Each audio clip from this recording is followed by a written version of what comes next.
That remains to be seen, Nichole. This is the second round of sanctions that the president has been warning Russia about, and he has been promising if Putin did invade. We are beyond an invasion now, with the president calling this a premeditated war, saying Putin will be a pariah on the international stage as the world holds Putin accountable. Putin is the aggressor. Putin chose this war. And now he and his country will bear the consequences. America stands up to bullies. We stand up for freedom. This is who we are.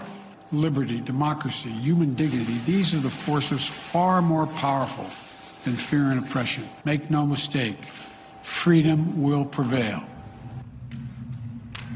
President Biden announcing in those remarks this afternoon that the U.S. will sanction major Russian banks that hold a combined $1 trillion in assets, that the U.S. will impose sanctions on more Russian elites and will curtail Russia's high-tech imports. The president saying that every asset that Russia has in America will be frozen, and that these sanctions will ensure that Russia cannot finance and grow its military. The president making the announcement after an hour-long meeting earlier today with G7 world leaders, in which the president says leaders of countries that represent half of the global economy are on board with these sanctions in a united effort. President Biden saying that these sanctions will end up costing Russia dearly. Now, interestingly enough, President Biden did not announce personal sanctions against Russian President Putin. Some thought that he might do that today, saying that that's still on the table, implying that there are even more steps that the U.S. could take against Russia that don't involve military action. The president making it clear that U.S. troops will not be sent to Ukraine.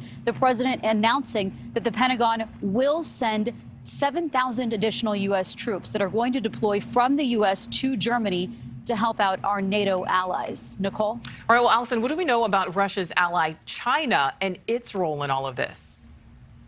Well, not much. President Biden was asked a question whether he is asking China to put pressure on Russia to call off the attack on Ukraine.